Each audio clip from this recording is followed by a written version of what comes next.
more. This week we dive deep into the story of Edward Snowden. Tonight on Newsworthy, two words and two question marks.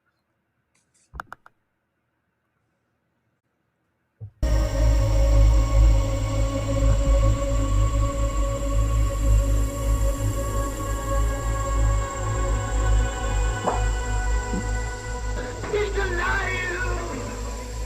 Have you checked the children?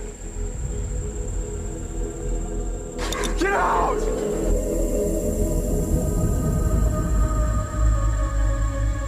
You have scoured the podcast world and finally found us, Newsworthy with Steve and Jerry, where we delve into all things mysterious, macabre, or out of this world, and decide if they are truly newsworthy. Two words and two question marks.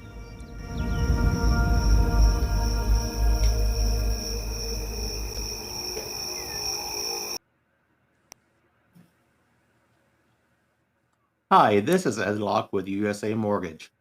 Buying your first home can be overwhelming, but here are 5 tips to make the process go smoother.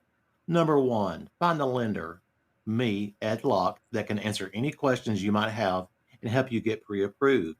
There are multiple options available based on your situation.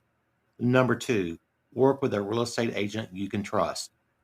Number 3, don't rush the process. Take your time and know that the process could take some time. Number 4, consider all the costs. Number 5, get a home inspection and review it with your realtor. Keep these tips in mind, budget for yourself, and you'll be that much closer to making your dream of homeownership a reality. So reach out to me at 502-680-0953. NMLS ID 448908, DAS Acquisition Company, LLC, doing business as USA Mortgage, NMLS ID 227262. This is not a commitment to lend. Additional terms and conditions apply. USA Mortgage is an equal housing opportunity. Good afternoon, Jerry. I almost said good morning. I know. I'm thinking, is he going to say good morning, Vietnam? Hey, guess what? What's that? Clay Davis is with us today. Awesome. We love having you. Yay! Hi guys. Hey, Welcome in, thanks, Clay. thanks for having me back, guys. Always, man. You always have a window to my soul. Wait. Oh, Wrong video. So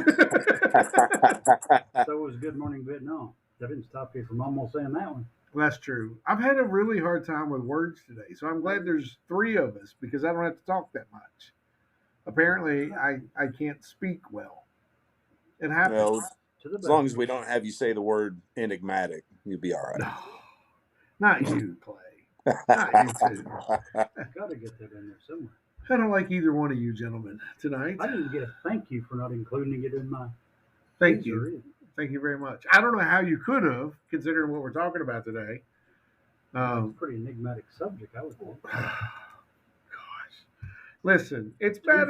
Listen, it is bad enough that after tonight's episode, all 3 of our phone lines, our smart TVs, our computers, everything electronic in our house will be watching, listening, and trying to put us under the bus after tonight's episode. You know this, right? No. Man, I made a promotional post, as I usually do, for my appearances on your all's podcast. Awesome. Thank you. Yeah, and I always get lots of views. Usually there's a couple hundred, 200 or 300 people that see it, and hopefully they come over and watch. But I did make a specific comment underneath the video today, and I issued an invitation to all of my personal agents that track me on a daily basis.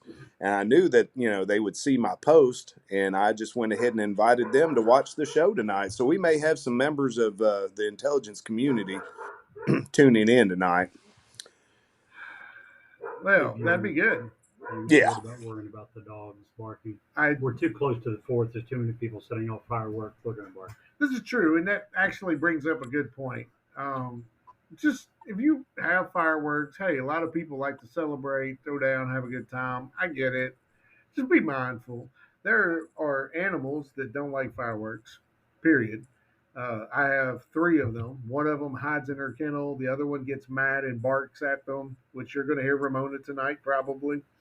But even more important than the pets, and some pets get scared and run away even in a fenced yard.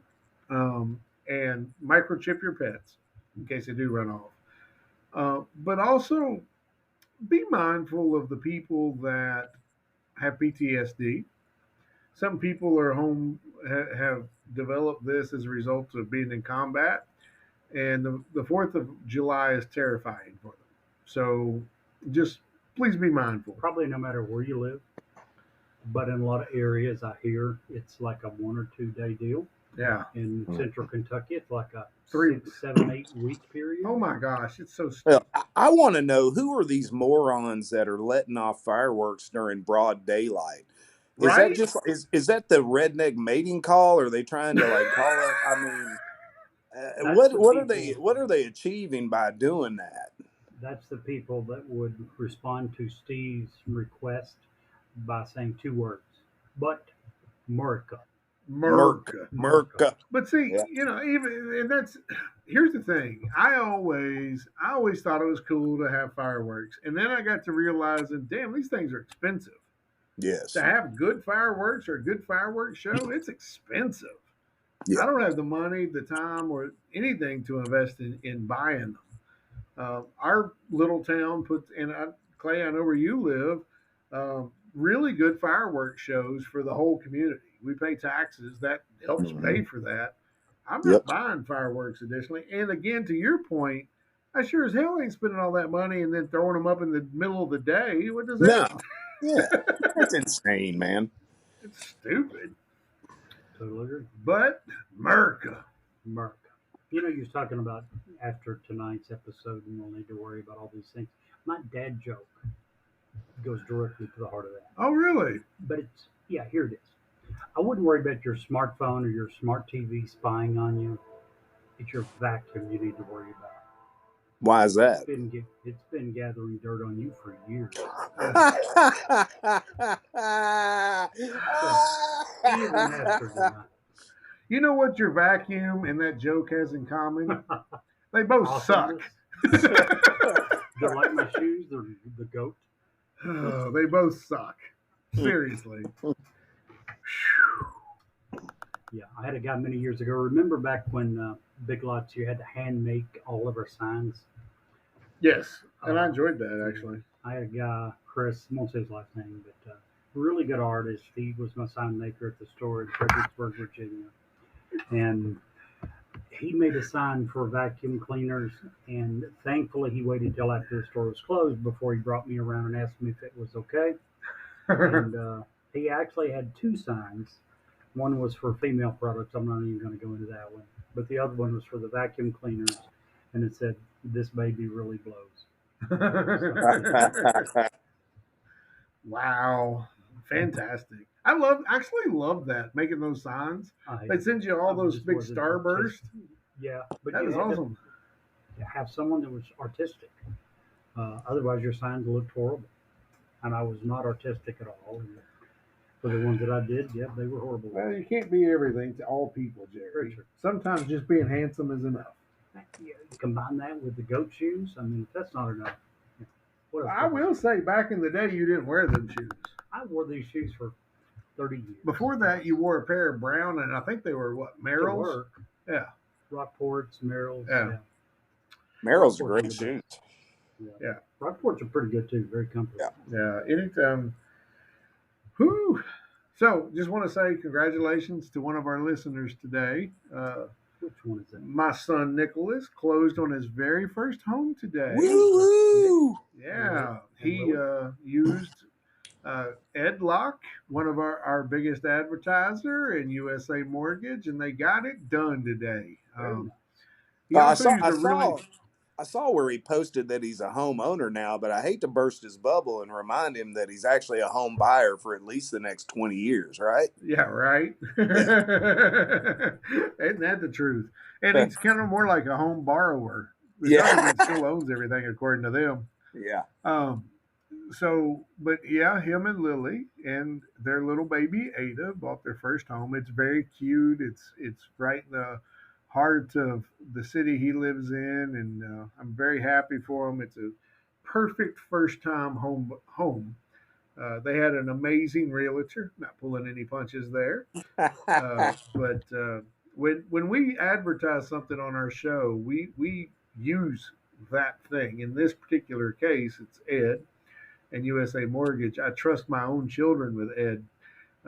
So when I tell you that if you need mortgage help or you looking to buy or any of those things, to call Ed, you can. I put my money where my mouth is. So, and he did a great job. He actually, when they first called Ed, they were not. And I just want to take a minute to say this because it's important. Um, they were not ready to buy when they first called Ed. And what Ed Locke did for them was sit down with them and say, okay, he pulled their credit. He said, you need to take care of this, this, and this. You need to start saving for this. And in 3 months, we'll have you ready to buy a house. And guess what? In 3 months, we were ready to buy a house. Um, he's very much like me when it comes to home buyers. He has a passion for first time home buyers. He has the patience to be able to do it. So yeah, we're giving Ed an extended ad today, but that's because I truly believe in what he does, and he's very good at it. So Kentucky, Florida, call Ed Locke for all your mortgage needs. All right. Cheers to Nick and family, and cheers to Ed. Yeah, absolutely. Ah, you stole my word. You owe me a Coke, even though I don't drink Coke. So tonight's broadcast. Oh wait.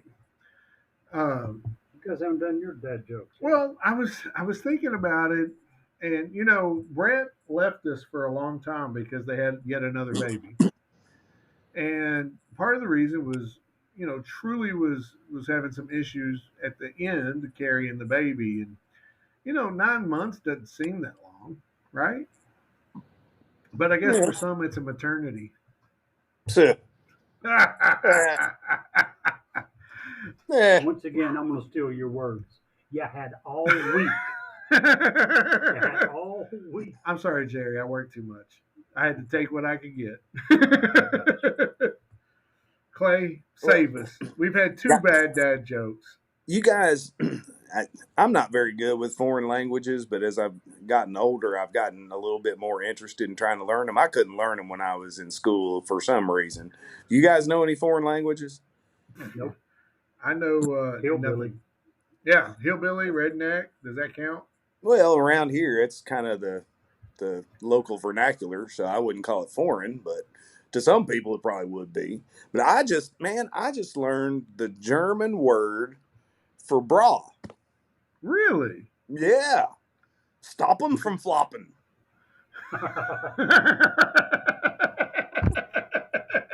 It's a useful word. Thank you for saving our podcast. Thank you right there for doing that. We appreciate it. You're welcome. Wow. That's crazy. I was going to say something about foreign language. Oh.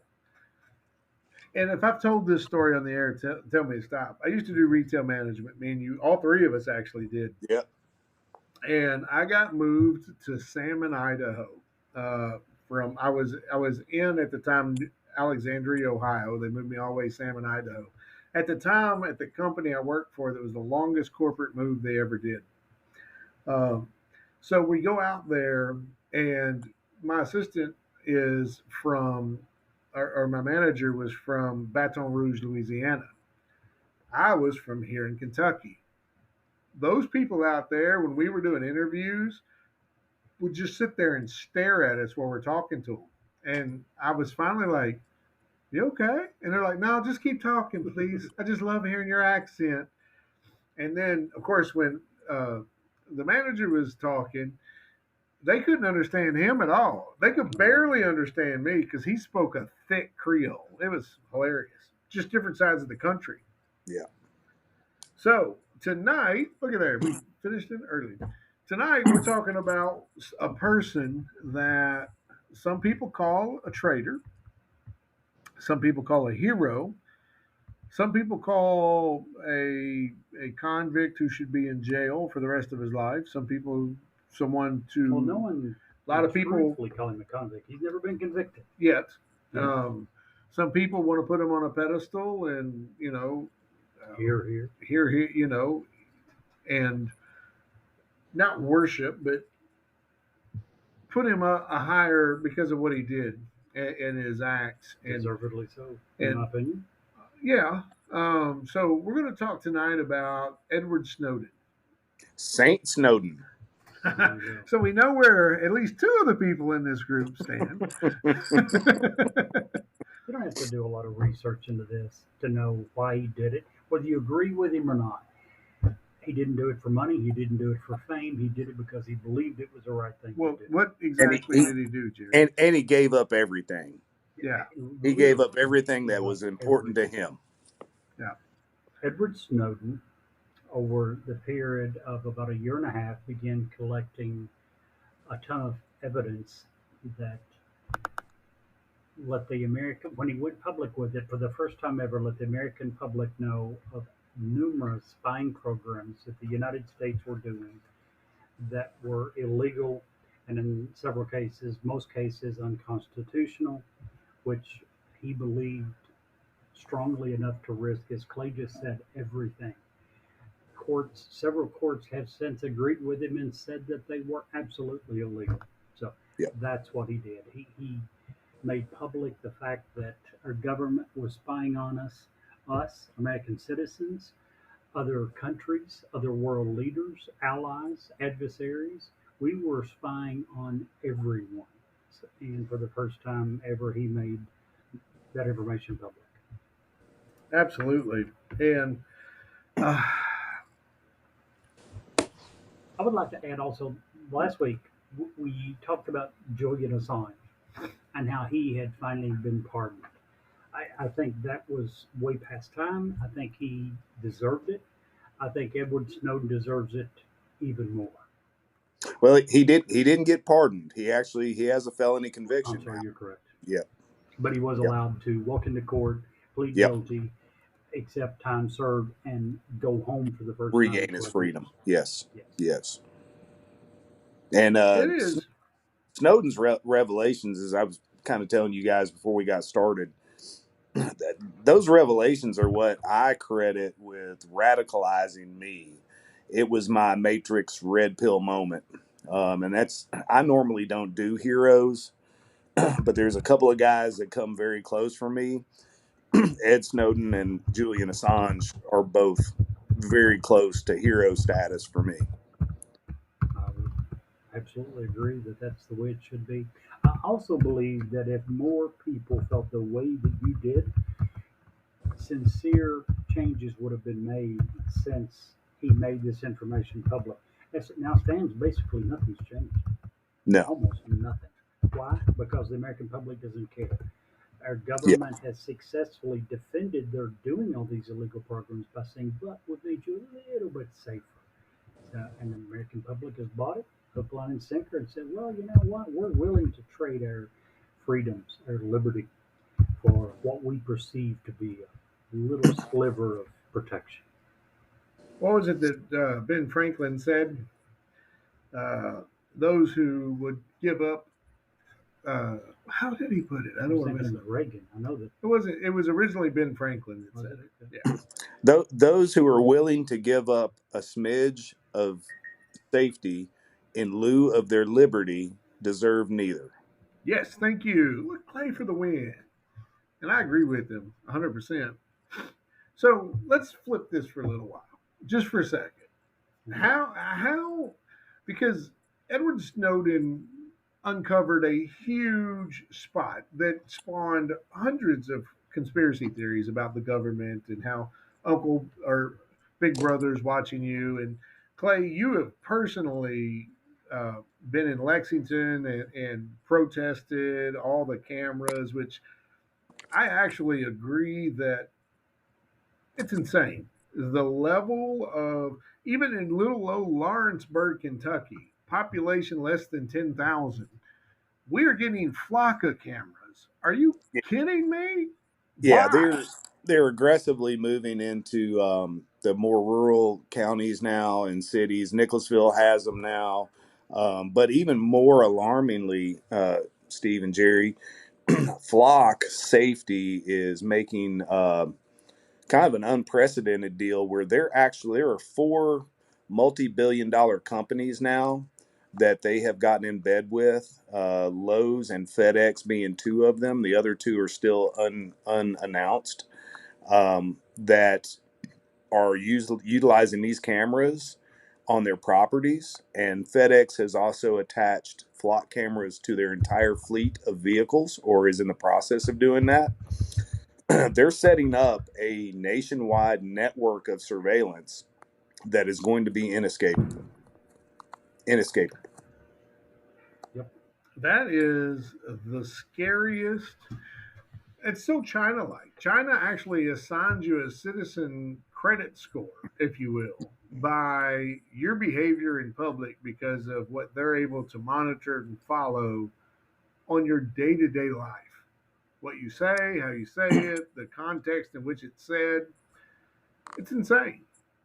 Well, and And essentially, we are, what these police, law enforcement, safety companies, these private firms, they they're under the guise of being a safety company, but really what they are, when you start boiling it down, is they are nothing more than just another data broker that's out there selling your data to the highest bidder.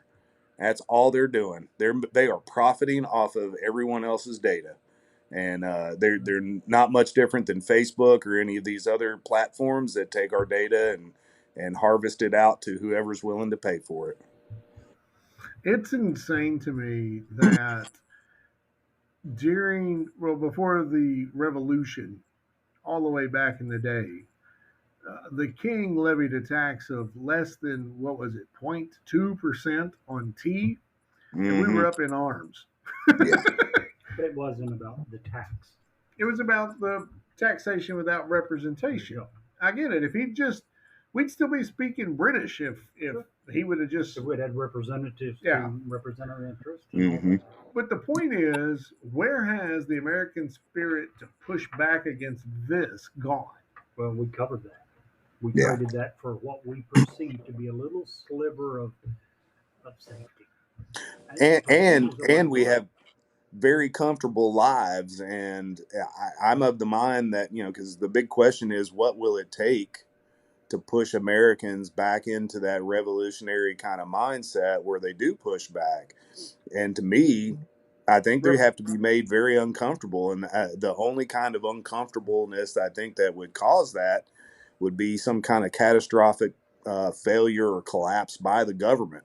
Or, let me run this by you. There's one thing the government could do that would cause an instant, complete, and I think horrid second civil war, and that would be the repeal of the First Amendment or the Second Amendment. I'm sorry. If the government sends people to the front doors of American citizens to demand their firearms, they'll never they do didn't it. think it was going to happen in Australia. They did. It's not going to happen. There's no country in the world that comes close to firearms being ingrained into our society like it is. What is there, four or five firearms per citizen right now? 4.3 is the average per household. Yeah. So that's not going to happen. It would be an immense and impossible task for the government, and it would be incredibly dangerous. And they also are fully aware that it would set off exactly what you're describing. The only way that they can do it, is some of the tactics they've been doing lately, with some of these mass shootings, where they use the mass shootings, the emotion off of that, to get more people to be anti-gun. Even so, they're still not going to come door to door. That's just no, they won't do it. What they probably would do in lieu of that, which is the same end result, is something on the order of what Texas has done with abortions.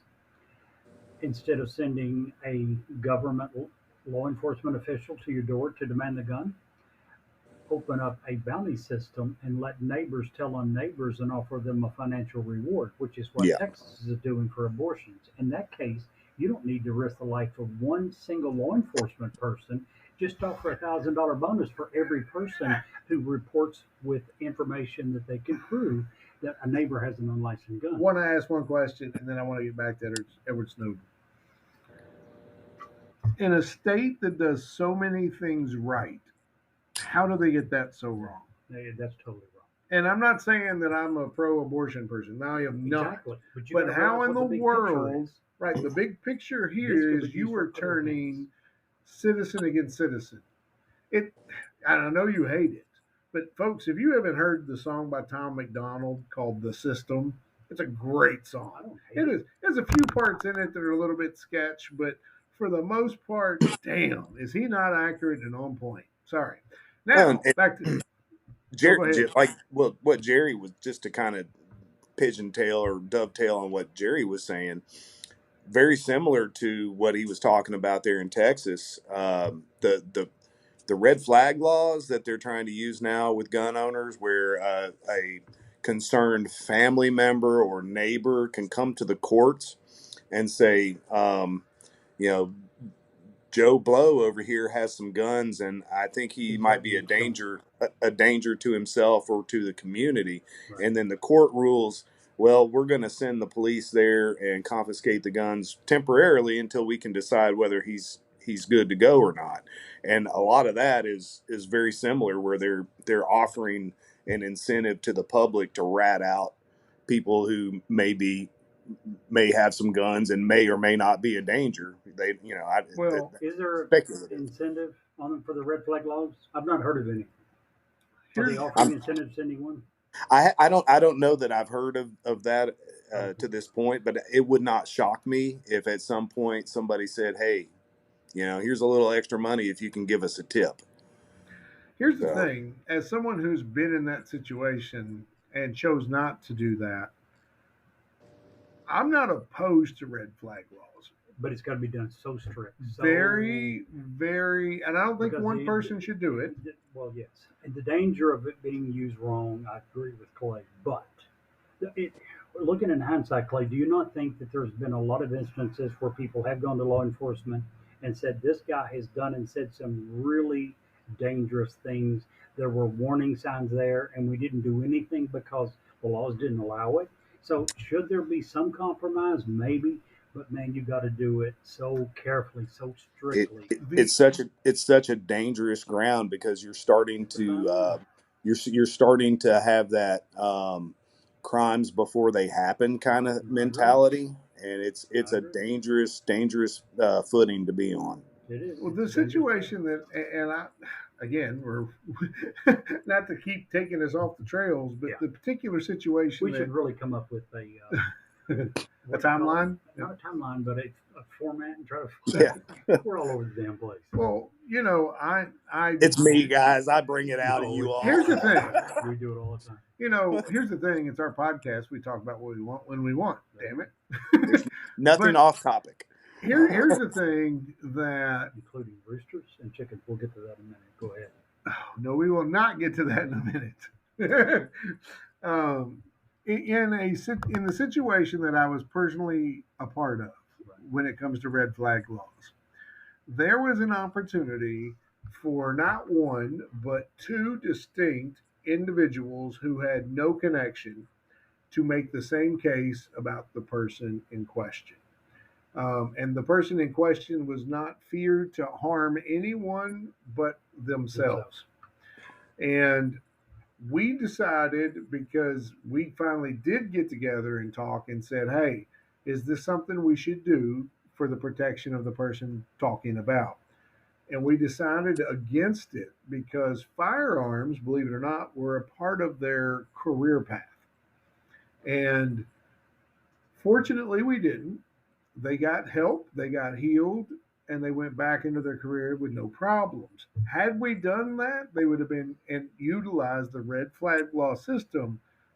Even in very conservative Kentucky, they would have never been able to go back to that career because they would have never got cleared. And that's the thing that you have to So that no one is going to have it. It shouldn't follow you.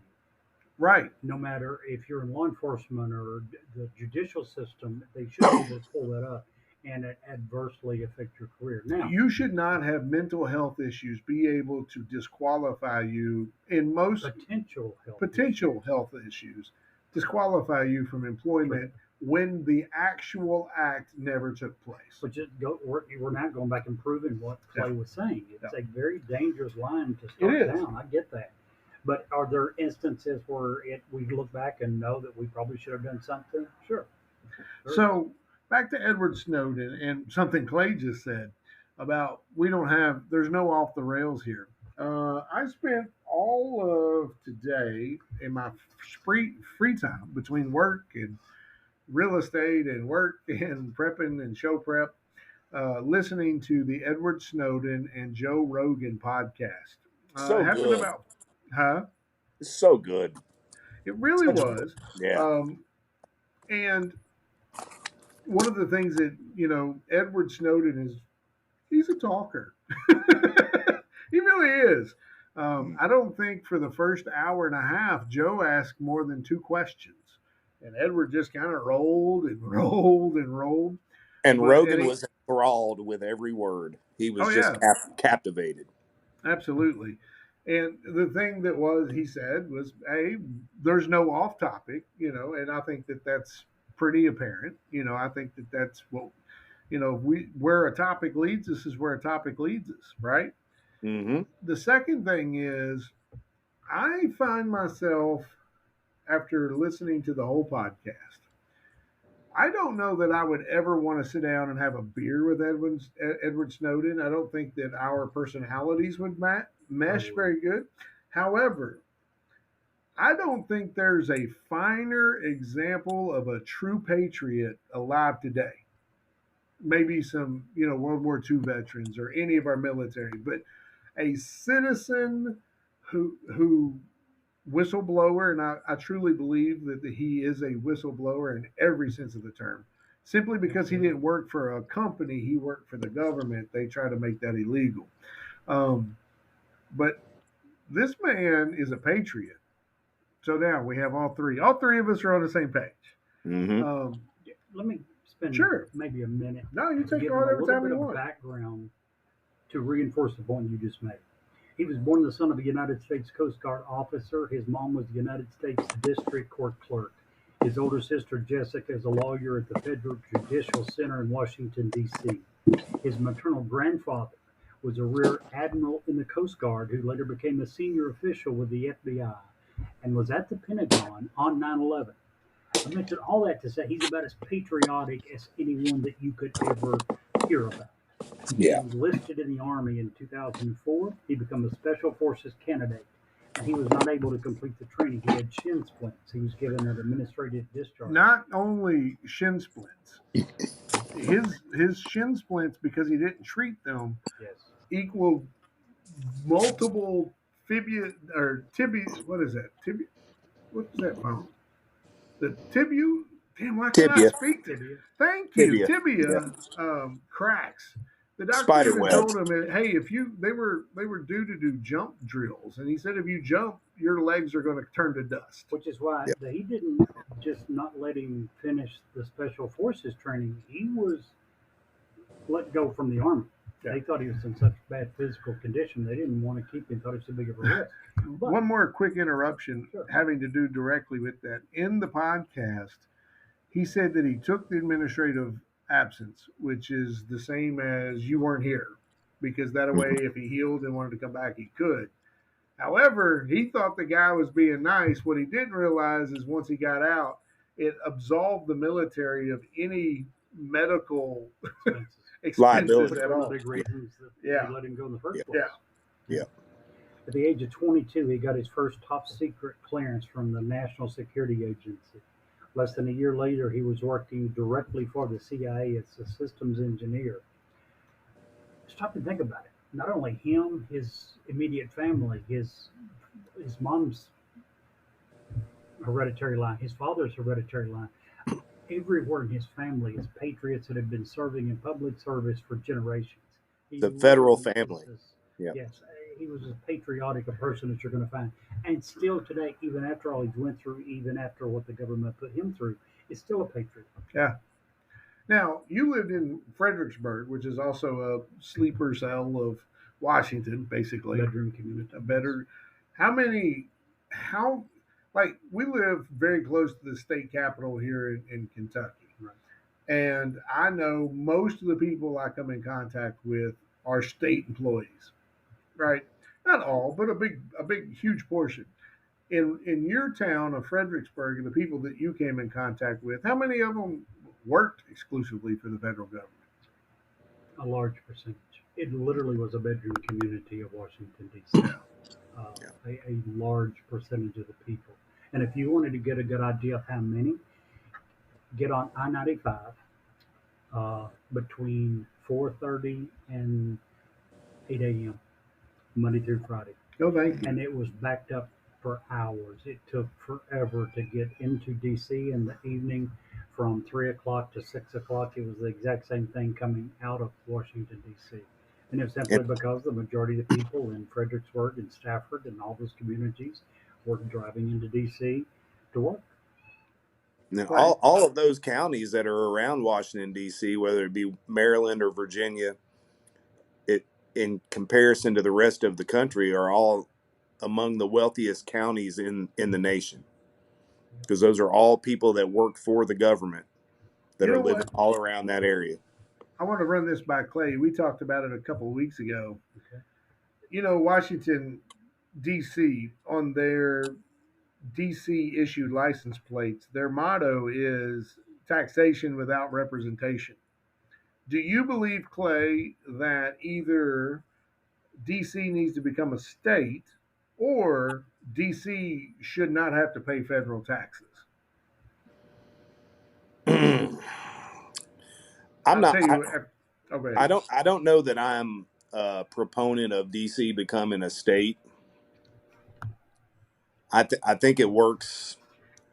I think it works pretty well being what it is, and I think it was set up that way with a purpose.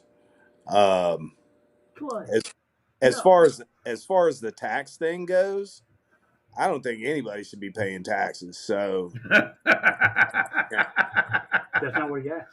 He's not yeah. saying should all of America stop paying federal taxes. He's saying, here's the point. Should they be taxed and not have representation? Is that fair? Oh, I knew I'd stump Clay with this one. Yeah, that Here's is a an option. tough one. I guess Here's Puerto Rico's kind of in the same trouble though, right? They don't have Right. representation, but they're a U.S. territory, right? Right. Do So they is pay federal Guam. taxes? And Guam. I don't think So anyone pays federal taxes. Maybe they do. I don't know. I think they do. Here's another option. Why can't you include their population and their votes with Virginia or Maryland and give them representation? yeah, I I think don't that would think be a so. compromise. I think it would be a decent compromise. Well, here's my point. You said you didn't want to see them become a state. I'm not for sure exactly what your reasons are. Steve feels the same way. I know what his reasons are.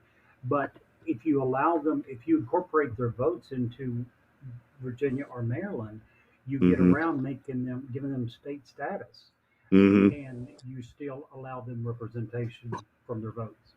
But then you give an undue burden, unless you split the city. Use the Potomac as an Undue burden example on what? on the state resources available to, because once you become part of one of those states, and I think that's why they're not. Are you just saying not make them part of the state? Not make them part of the state at all. Only at election time include their votes with one state Oh man, to give them representation. I don't know. Anywho, To me, it is unconstitutional.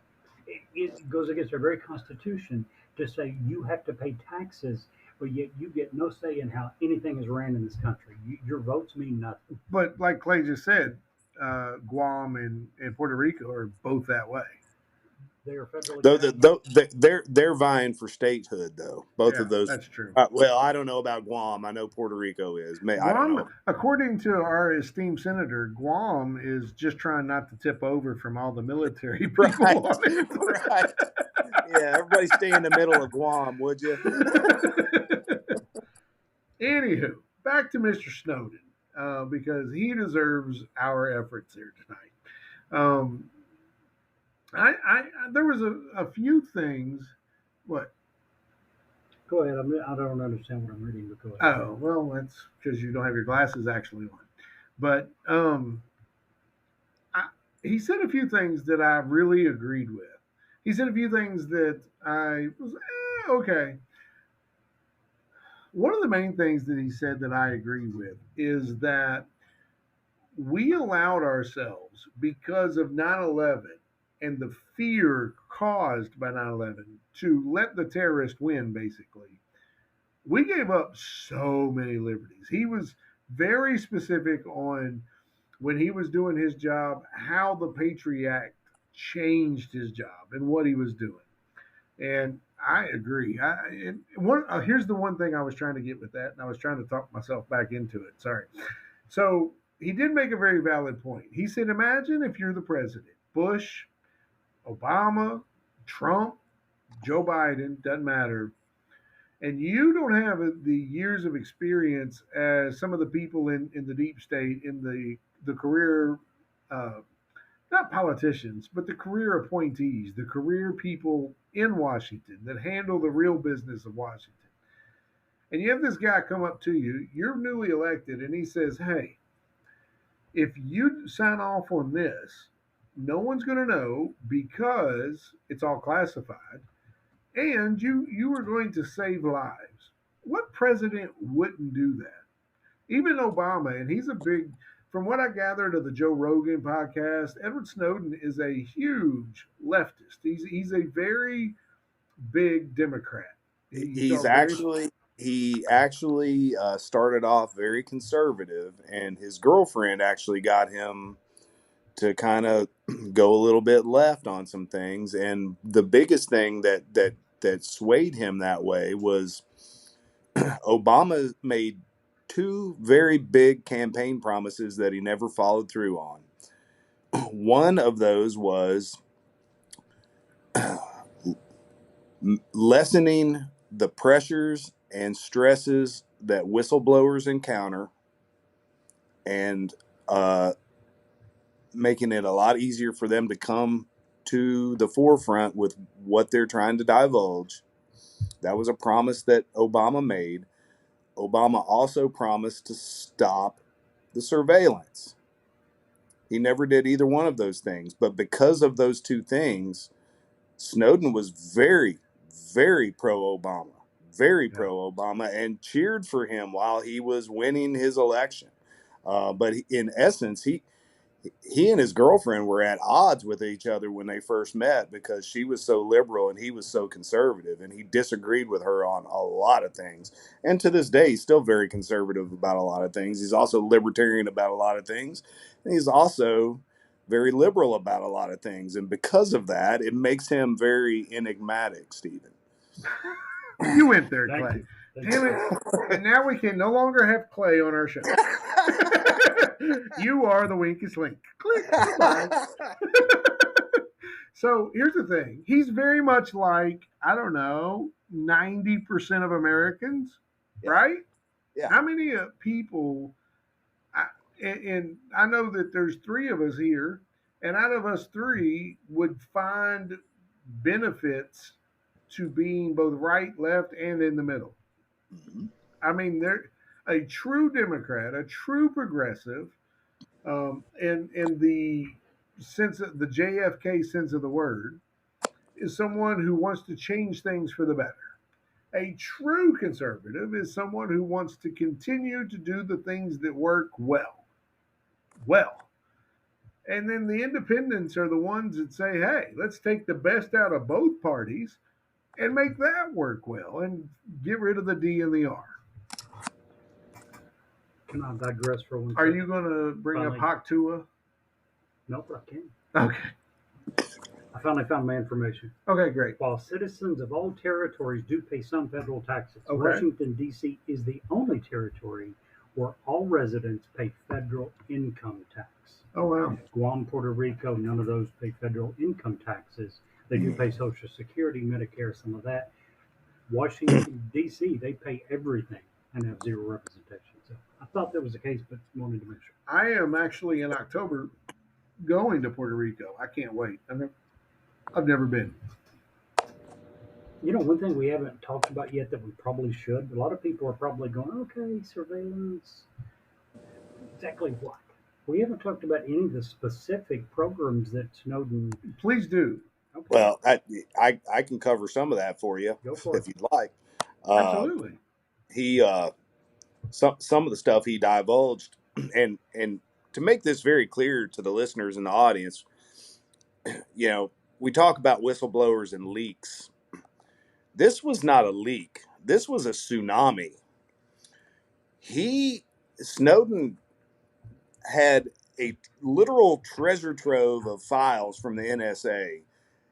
And Glenn Greenwald, one of the reporters that Snowden trusted to give this information to, Greenwald said this was the largest leak in United States history, still to this day. It was a tsunami. It was not a leak. There was so much information that it took multiple journalists years to go through and write all the articles. And some articles still haven't been written yet because there's still so much information and it was so highly detailed.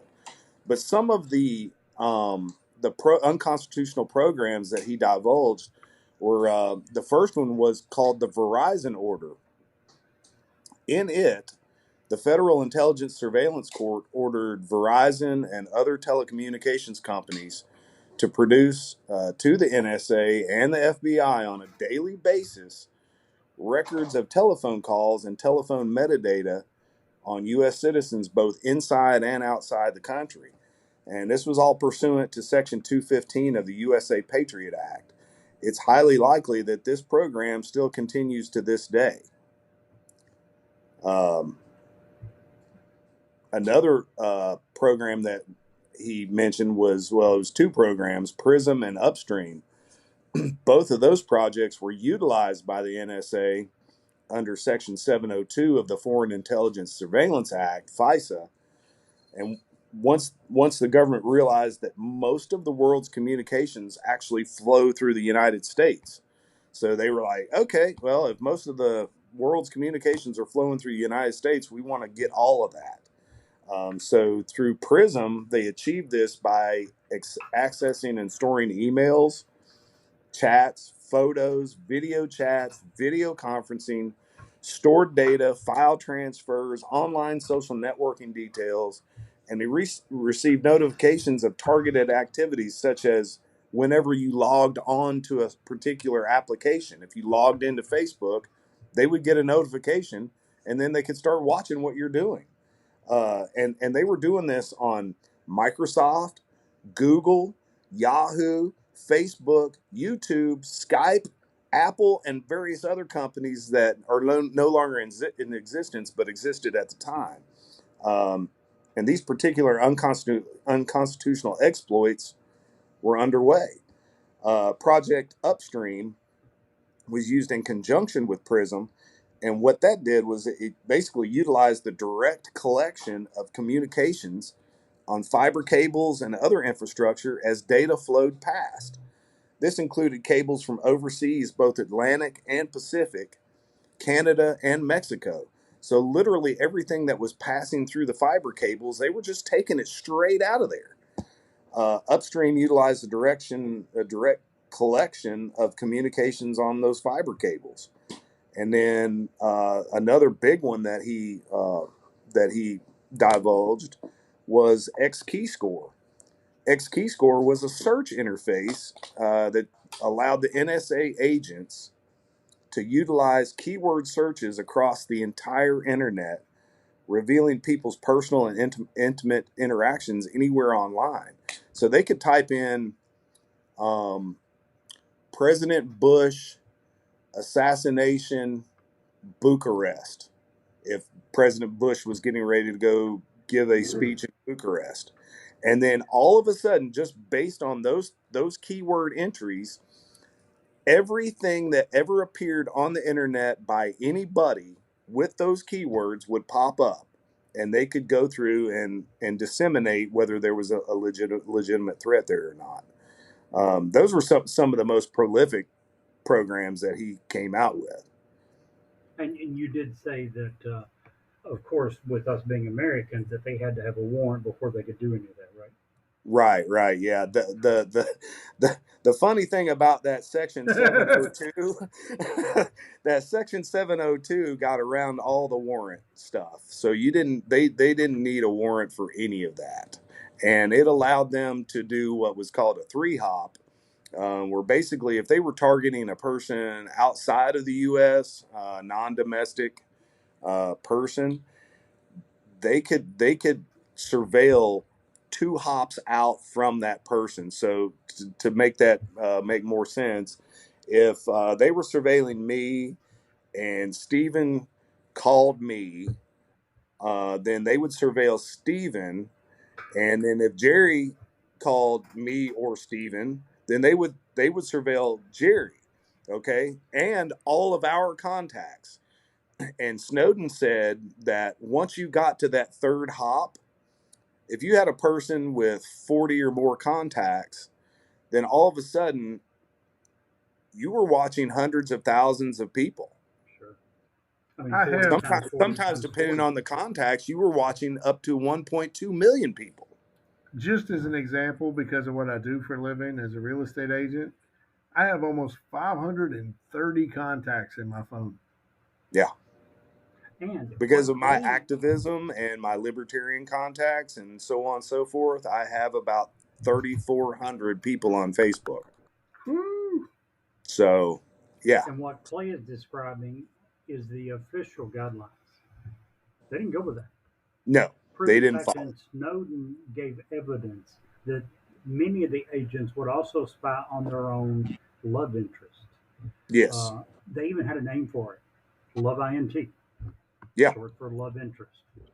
Well, They even and say they and don't- Go ahead. if you weren't spying on your own love interest, the agency was, because much like who was our UFO guy that See, that worked out in out at man, why am I Bob not? Lazar? yes, Lazar. Yes, Bob Lazar. Thank you, Stephen. They were monitoring his girlfriend and found out that she was having an affair. And so the NSA would do that with their own agents. They were watching Snowden's girlfriend just so they could find out if he was going to be compromised or if she was going to have some kind of leverage over him. They do that with all of them. This is just standard course.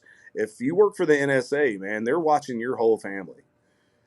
That also means if one of these guys has a girl that he's interested in, and he goes into, what was the name of that one database? The key something? X key score, yeah. X key score. He types in this girl's name that he's interested in, and he gets to pull up every email, every chat message, every video she's ever sent, every photograph she's ever sent. Maybe her and an ex-fiance swapped intimate photos. Well, guess what? He now has access to every single one of those. Yep. And in many cases, he gave specific instances where they would pull up intimate photos of someone.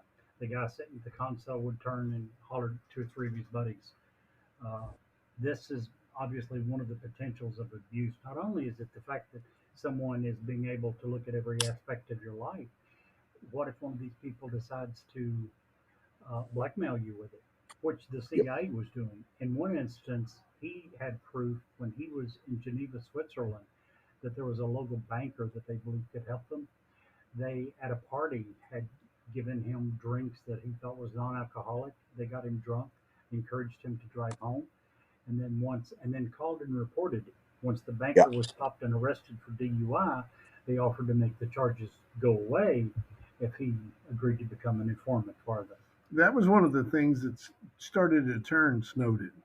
Was Yes. the people, the way that they handled the Obviously, people at yes. and how they turned them, because they didn't care a bit to destroy somebody's life to get an informant, to get a piece of information, to get It wasn't whatever. even so much. It wasn't even so much that. Like Snowden's point was, he could probably overlook some of that if it was valuable information. Right. What was appalling to him was how quickly these agents were willing to ruin somebody's life over information that didn't amount to shit and wasn't going to help anything in the grand scheme of things. And they were willing to ruin people's lives just to get that tidbit or to get the So, leverage on that person so that they would be converted or become an informant.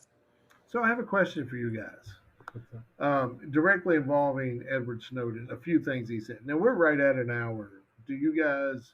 I want to keep going. I don't care if this goes long. I think there's too much. We should probably make a part two. Either keep going for 45 minutes or a part two, one or the other. What do you think, Clay? Are you up for it tonight, or you want to do a part two? I've got to get up early in the morning. We can go for a little bit longer, but if y'all want to do a part two, we can certainly do that as well. Whatever We'll works do a good. part two. That's Okay. the glorious thing about our podcast. This guy We get gave to up make too a much lot. for us to not try to at least give a decent synopsis of. Yeah, and we've been all over the place tonight. Yeah. A few things that I want to bring up, and we can talk about in part two, so you guys are aware that this is coming. A few things that Snowden said on the podcast that blew me away, and things that I 100% agree with Edward Snowden on.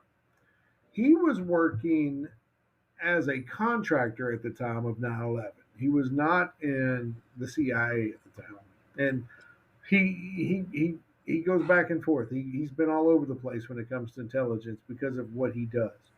He worked directly for the CIA very early on, and the Yep. rest of the time was a subcontractor. Sure, of some sort. He worked at this particular point. He was working for the University of Maryland, doing something with technology. Blah blah blah.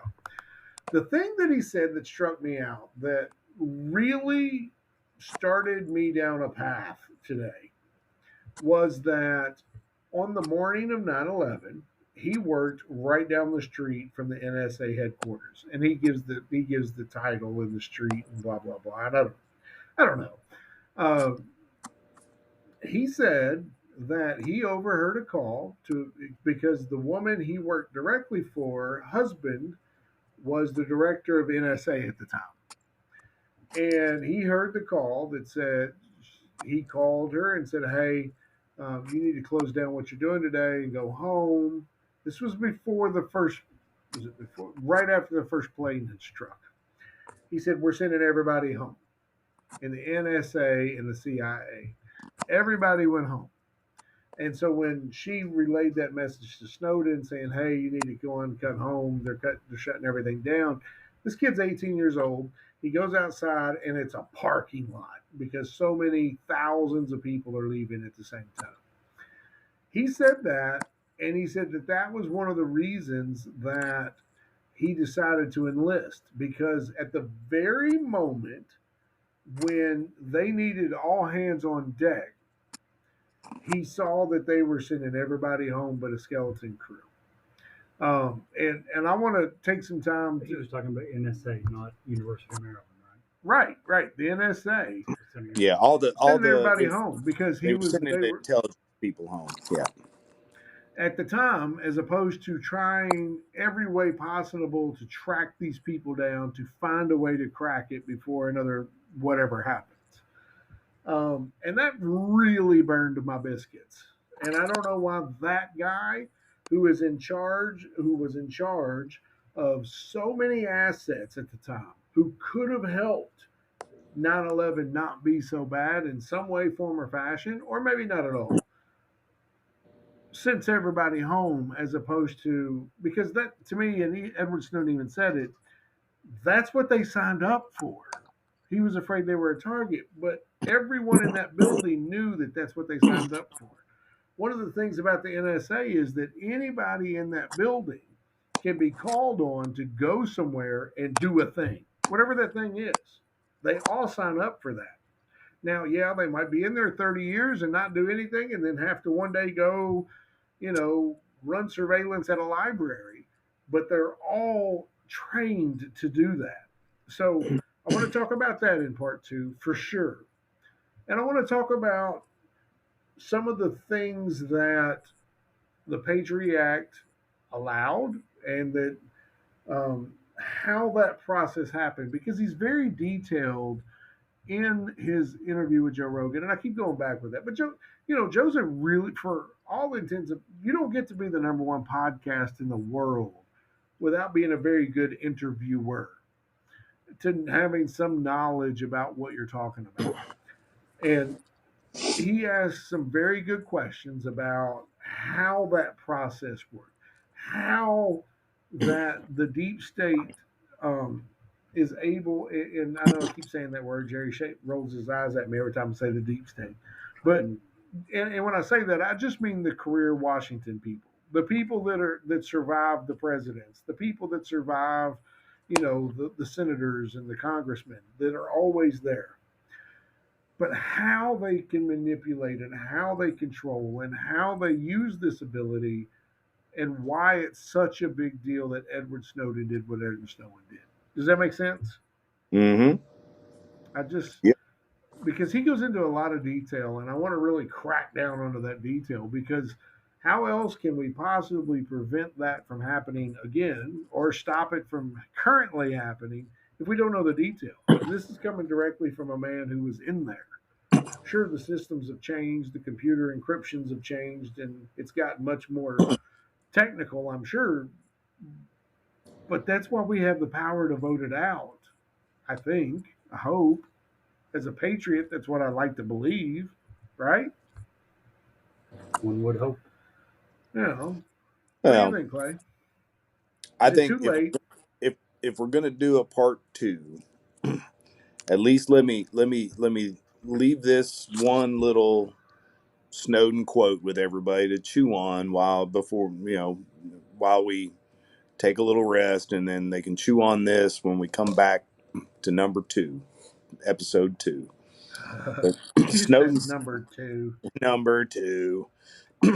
Snowden said, under observation, we all act less free, which means effectively we are less free.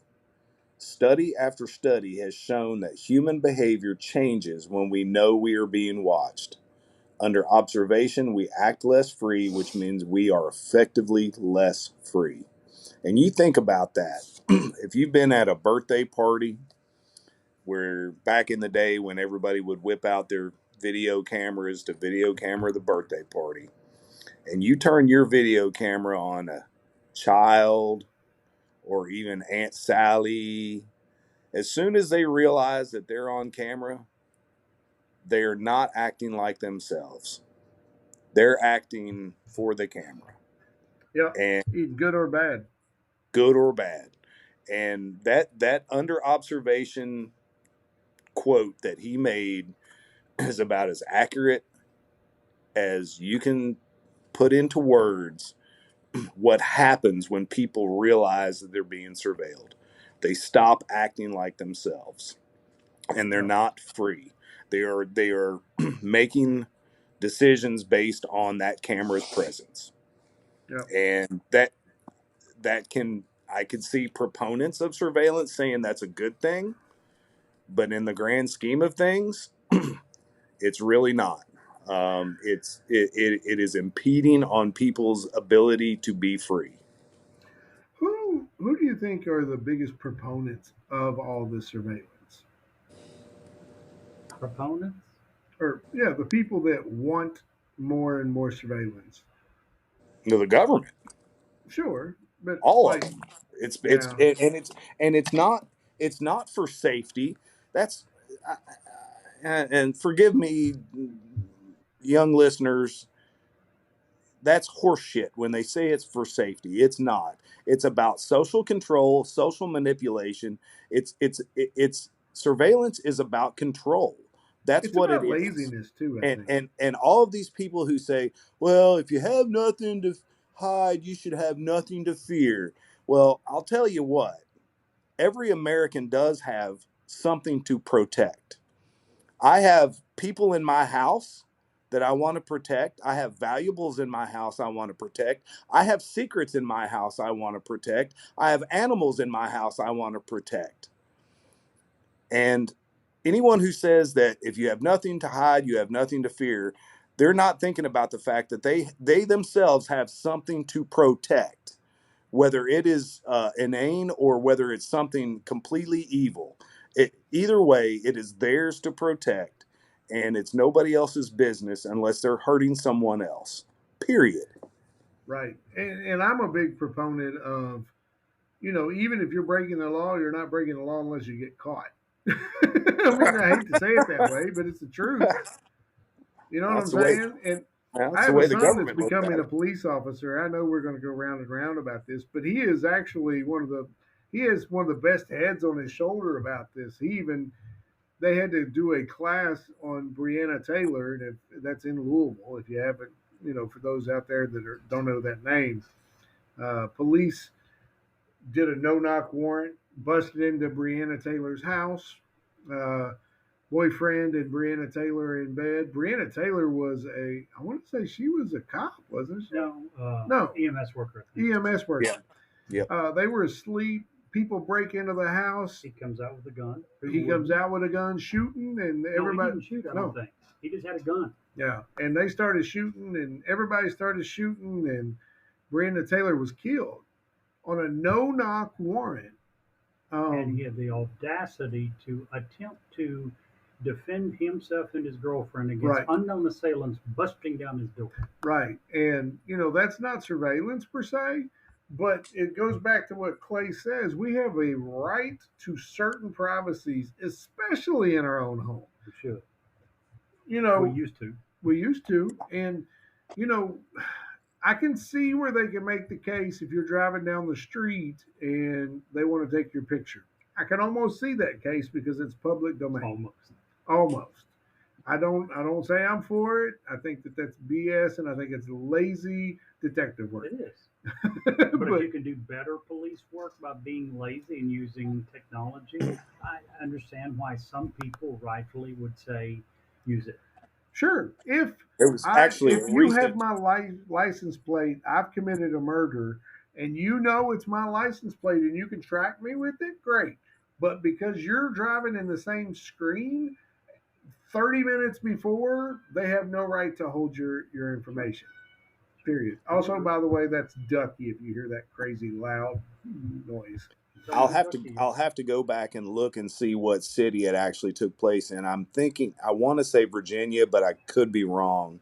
But there was a recent court case where a lower court ruled that with regard to these license plate cameras and these public surveillance cameras, that prolonged and ongoing surveillance in a public setting actually does go against the Constitution and does actually interfere with one's expected right of privacy.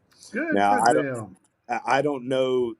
I would suspect, having been in this realm for quite some time now and having dealt with the courts on this issue, that as this moves through the higher courts, they're going to find that the higher courts are going to rule in an opposite way. But this is the first time that there's actually been a court that came out and said this amount of public surveillance is a problem. Amen. We'll leave it on that. Hold it. One thing to add to that real quick. That's absolutely fantastic, great, but don't put any hopes on it. No. On September the 2nd, 2020, a United States federal court ruled in the case of United States versus Mullen that the United States intelligence's mass surveillance programs exposed by Snowden were illegal and in many cases unconstitutional. Yeah. Guess what changed? Nothing. Not a damn thing. Nothing. One of them, to the best of our knowledge, every one of those programs are still in existence. Over 4 years past when federal judge said it's obviously illegal, it's obviously unconstitutional. So it's great what Clay said. It doesn't mean anything's going to happen. And why should it? Nobody. And every whistleblower that's come out, whether it be about surveillance or any other government malfeasance, have always been the ones that have gone to jail or gone into hiding, and none of the people who have actually committed the crimes have gone to jail. None whatsoever. That's Same insane. deal in this case. But And that's why things will not change. Clay gets That- fired up, man. I love Clay. And the fact that we as American voters don't go vote out of office every friggin' person who backed up these elections and goes along with it. Two So words. As long as we allow it, of course it'll continue. 2 words. Term limits. Very good. Mm. Would be nice. Let's find out how to talk to the show. That was an interesting episode, but our journey isn't over yet. If you stay tuned, we have an exciting bonus story coming up after this commercial break. Hi, this is Ed Locke with USA Mortgage. When it comes to buying a home, the process can be overwhelming and confusing.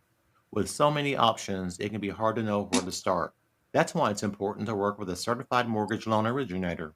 I have the knowledge and expertise to guide you through the process and find the best mortgage option for you. I will work with you every step of the way to ensure that you are getting the best deal possible. So if you're looking to purchase or refinance, please reach out to me at 502-680-0953. So don't take on the stress of buying a home alone. Work with me and I will make your dream a reality. Trust the professionals and make your home buying experience a positive one. MLS ID 448908, DAS Acquisition Company, LLC, doing business as USA Mortgage, MLS ID 227262. This is not a commitment to lend. Additional terms and conditions apply. USA Mortgage is equal housing opportunity. If you would like to share suggestions for future episodes, an intriguing ghost story, or simply tell us how much you love or hate us, please get in touch with us. You can reach us via email at newsworthywithstephenjerry@gmail.com or send us a text at area code 540-709-1318. And now, back to the story. Guys, did you all had kids about the same time I did? Did you all ever watch the Teletubbies? Oh God, yes. Well, did you know that behind the scenes, Tubby Tustard. yeah, behind the scenes of the British television show The Teletubbies, which aired originally from 1997 to 2001, in real life, the Teletubbies were very tall. The oldest, the purple Teletubby, Tinky Winky, stood at over 10 feet tall. The red Teletubby, Poe, was 6'6" tall, and the yellow Teletubby, Lala, was 6'5". The other Teletubby, the green one, Teletubby Dipsy, was over 8 feet tall. In fact, the show was filmed on an incredibly large set to create the illusion that Teletubbies were small. The location of the set was so secret that visitors to the set had to be blindfolded. Eventually, however, word got out and it became known as the Sloping Hill on a private field in Wimpstone, Warwickshire in England. It was the home to Teletubby Tronic Superdome. After the show ended, tourists began to flock the iconic set. The landowners eventually became fed up with the trespassers, stating that it was never meant to be a tourist attraction. We had people jumping fences, crossing cattle fields, and all sorts. Ultimately, they decided to flood the entire set and has been underwater for nearly 2 decades. The set is now a big lake. How about that for something you just didn't know? It's news to me. And Jerry, if you can't see the light, Be the light.